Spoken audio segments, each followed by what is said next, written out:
Hey guys, this is Kirkus Jr. This is my first, review. So let's talk about a character. His name is James Bond. Or should I say, Bond. James Bond. He has been for the past 50 years, since October 5th, 1962, James Bond has been, he's been our favorite secret agent, aside from, all the other parodies, as, Mike Myers, Austin Powers. Oh, groovy, baby. Yay. Or, of course, the other famous spy novels that I'm forgetting, like the spy show from the 1960s called Mission Impossible, and the Tom Cruise, of course, movies that he's been in. They brought fun, women, exotic locations, gorgeous women, of course, and have pretty much ruined our childhoods. Well, have ruined, basically, our minds for life. Because of, I would say mostly the sex part of it, anyway. Though the women are attractive, the Bible says to keep your eyes pure. Now, I watched the movies. Yes, I have thought about things that you didn't want to know. But I'm pretty sure most people in the 1960s, when they saw, I don't know, this girl right here, or this girl right here, I'm pretty sure at that time, they probably got, I think Pinocchio's nose went in their, I think their Pinocchio, that's what I'm gonna call it, their Pinocchio kinda, hello. Yeah, but anyway. So yeah, James Bond, there's a new movie coming out. It's called Spectre. I'm going to be doing a review of that. And, I'm going to dress up for it, of course, and go see it. Because Bond is actually one of my favorite movie franchises now. Now, I, of course... That's great, Kirk. That's great. I, of course, own the Bond 50 sets, which means I own every single Bond movie from the 1960s all the way to Skyfall's 2012. 50 years of James Bond. It's been around for about 53 years now. Now, its 50th anniversary was 2012, and that's quite a long time to be a movie franchise, and it's been in 23 movies. And the 24th one is coming out November 6, 2015, which is also when Black Ops 3 comes out. I also wanted to make some updates that, of course, Black Ops 3 review is going to be coming out in probably January. And Halo 5 Guardians I'm going to be doing, I'm going to probably try to do like a stream for it or something like that. I'm going to try to do like a stream for it. I don't know how I'm going to do a stream for it, but like, basically I'm going to have someone film like what's going on in the game, and I'll try to make it as best of the clarity as I possibly can for you guys. I'm going to do a stream for it, of course, on this channel. It's going to be kind of crappy, but I'm going to do it somehow. I don't know how, but I'm also going to be making a video how I set up my Xbox One and everything. Because right now I only have the 360 and the PS4 right now, but I'm getting an Xbox One in October. That just means I'll have less Christmas present, but that's okay, because all I'm asking for is 3 games and maybe, I don't know. But anyway, let's talk about Bond. So, the way he works is, you start off in, somewhere in Europe, or you mean 1 or 2 times I think it might have started in the United States. Some guy kills somebody, it causes major problems. He works for, an evil organization, or he is evil. They send, or an agent gets killed, and the only one that's able to handle things is, of course, 007. Now, where did 007 come from, you might ask? What doesn't know? Well, 007 was actually the bus, the number of the bus that the author who created the dashing ultimate gentleman spy, not Austin Powers. That is what they made it, because he's a parody of a James Bond. That was the number of the thing that Ian Fleming, the creator of James Bond with the books, he created the books, and then Albert R. Broccoli and Harry Saltzman, they made the movies, and that's why Bond is such a popular franchise in general. Ian Fleming, of course, died in 1963 from alcohol overdose and smoking. That's what the cause was. He died at 56. Believe it or not, when the Dr. No first came out in 1962, it came out October 5th, and that was when it was the day after my dad turned 6, and my uncle, my dad's brother, was 3 days old, because he was born on October 2nd. So it's kind of ironic that it came out around that time, because it was 3 days after. It's kind of a fun fact if you wanted to know that about my family life, because I'll be doing a draw of my life once I get out of college, or something like that, I don't know.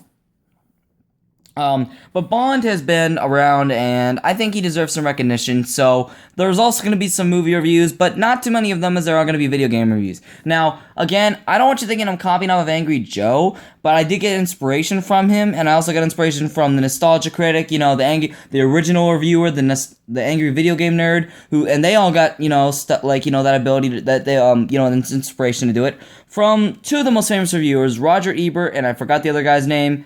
No, that is actually not his actual name, but, I can't remember his name, but I know Roger Ebert, and he passed away 2 years ago, and, it was kind of a sudden thing, because he had been doing that review show for over 20-some years, and he gave reviews, of course. Now, some of their beliefs I don't agree with, not anything to do with my religion, but it has, to do with, with the movies, like the Star Wars prequel trilogy. I didn't think okay, George Lucas literally said that he was not ashamed of Jar Jar Binks, or, the love story between Anakin and Padme, or something like that. But yeah, he was ashamed of the Christmas special. Now, the Christmas special, that wasn't all that bad. Now, it was stupid, but it was also clever. The holiday special, but... Okay, so Jar Jar Binks is alright. I think you might want to rethink what you just said, George, because, no, he's not. If he would have been more of an awesome character, maybe he would have learned from his mistakes, and maybe, I don't know, not been such a douchebag, like, jerking off, like, several times. I mean, in all seriousness, come on. He's a moron. He never learns. And yes, I know the theory that people blame him, and the Emperor would not have become Emperor if he would have been, if Jar Jar would not have allowed him to wouldn't have given him the emergency powers. Well, guess what? The original trilogy would have never happened had that not have happened. So the beloved trilogy that you all say is awesome, the best movie, one of the best, most successful movie trilogies of all time that you love to death, you hate its prequels only because of Jar Jar Binks putting the Emperor in power. But you gotta understand something, guys. The Emperor, the stories would have never happened. George Lucas never had seen Flash Gordon, or, wanted to do this. Or if George Lucas had never been born, well, I don't think Star Wars would have existed. And I don't think Star Wars did a lot of things in terms of, things. And so did the prequels, believe it or not. The prequels actually had a lot of stuff to do with. Because guess what? They copy off the Darth Maul scene more than anything. The purple lightsaber when there's always a black kid. They always have the purple lightsaber. That became a famous thing. There's other things about it that I could go on. But I don't think the prequels are that bad. Now, one, okay. Now, I understand something. Two, I actually don't mind the love story between Anakin and Padme. Yes, it is rushed and sudden. Han and Leia, it would make more sense because they don't like each other at first. And they, they truly do have feelings for each other. Not only does Han, of course, not just think he's pretty because, he wants to, screw her, but also because of the fact that,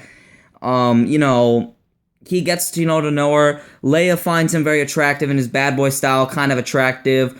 Women are, of course, turned on by touch. Men are, of course, turned on by, well, they can be turned on by pretty much anything by a woman. If they find the woman attractive, of course. But I guess she was turned on by his, touch and his suave, if you want to call it that. But why am I going into this kind of rant? Well, women have always had a big role in James Bond because they're always attractive. I mean, everyone has mixed views with their favorite girls. My favorite girl, of course, is from... I'm trying to think what it was now. Oh, yeah. My favorite girl is Solitaire from Live and Let Die. That was Roger Moore's first Bond movie. She's just now, I'm not saying there's other... I mean, of course, Ursula Andress is the original Bond girl, and she was gorgeous. Like, she was sexy, and you would have found that, too. But I just find this other one more attractive. Just I don't know about her. Just something about her that was so attractive. No, I did not like Halle Berry's Bond character. I mean, okay, it wasn't terrible, but it wasn't really all that good either, guys. I mean, come on, you could have gotten someone... she is gorgeous, don't get me wrong. She's pretty and all that, but, she does not come across to me as a CIA agent. Let me just put it this way. She's a CIA agent in Die Another Day. Halle Berry, a supermodel, one of the most beautiful women on this planet, is playing a CIA agent. She doesn't even have muscles.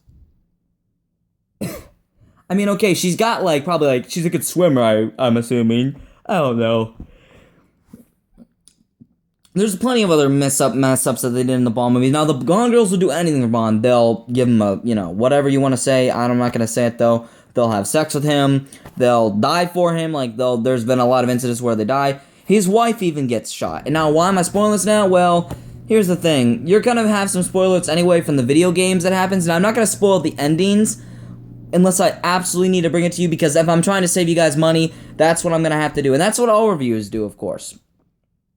I just got into reviewing about a year ago, so it's gonna be kind of hard to do all this stuff, but I just want to let you know that I'm excited to do all this reviewing stuff for you guys, because I feel that, I can make some pretty good reviews, and I have my own opinions, and I can, tell you guys what I think of the game, and then I can tell you guys, look, the game's not as bad as Angry Joe says it is. I didn't think Advanced Warfare was really even any of that bad. Now, has the same stuff been used over several times? Yes, it has. But if you look at any other games, like Legend of Zelda, Zelda gets kidnapped by some crazy thing. Link figures out he's a hero. Either he's been around for thousands of years, or he meets all these legendary characters. There's always humor. There's always really cool bosses and weapons, and he has to figure a way around them. There's always a sad story ending somewhat in the end. He always doesn't. He never really ever gets the girl because they're always some kind of deity of some sort. Mario, he always has to say the princess because she literally laughs at everything. She's one of the most useless characters. Zelda at least is chic and can defend herself. At least she knows how to fight. Now, in Wind Waker, Zelda knows how to fight, but at that time she's still just that Zelda is just a kid. Now, if you look at other games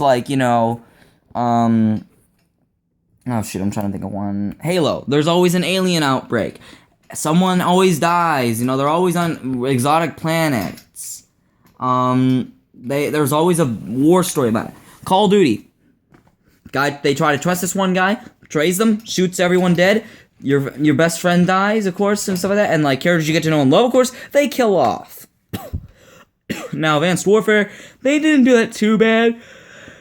I mean, you can hardly call the main guy Will Irons your best friend, even though he gets killed off. And I was ticked off. I'm like, no, don't kill him. And, because I was interested in playing the game. And, of course, so were my brothers. They were ticked off also when they played the game. But, honestly, Ghost wasn't that bad of a story. It's just, it was lacking in, emotion. I felt emotions when, his father was getting shot. Their father, that Logan and Ash's, father, not Ashley, it's Ash, because they're both brothers. Logan and Ash's, brothers, or their father was getting shot, several times, and you couldn't do a dang thing about it. He's, evil, and, I think that's why I left a bad taste in people's mouths, because, it was just such an abrupt ending. I think when, the review, when IGN played it, they gave it a, 2 out of 10 or something like that, because it was so bad. But, bottom line is, James Bond is going to probably continue on. You're going to, for those that are Bond fans, you're going to see all the Bond movies until you die. Or until the franchise decides to quit, which I don't know when that will be, because for all we know, Star Wars is probably never going to end. Even the Angry Video Game Nerd and Mike Maytai on James and Mike Mondays when they're playing a Star Wars on the N64, I'm trying to think, Star Wars Shadows of the Empire. They said, whenever they get to episode 13, they're never gonna stop, guys. I mean, they're gonna get to episode 9. Okay, they're doing a new trilogy, episode 7, 8, and 9. We have had, we've had the original trilogy. We had those two Wicked Ewok movies. We had the prequel trilogy, and we had some Star Wars: The Clone Wars movies, and we had the original Clone Wars before episode 3 came out. That's a lot of movies. Bond's gonna be a franchise, bottom line, and for a long time, and I cannot wait to see more of this movies, and I cannot wait to see Spectre. You guys should go see it out too if you're a diehard Bond fan. If you like Skyfall and you like Sam Mendes' work on the movie series, well, you should go see the movie. I am Kirkus Jr., and we are signing up because I am Secret Agent Man. They're giving me a number and taking away each day. See you then.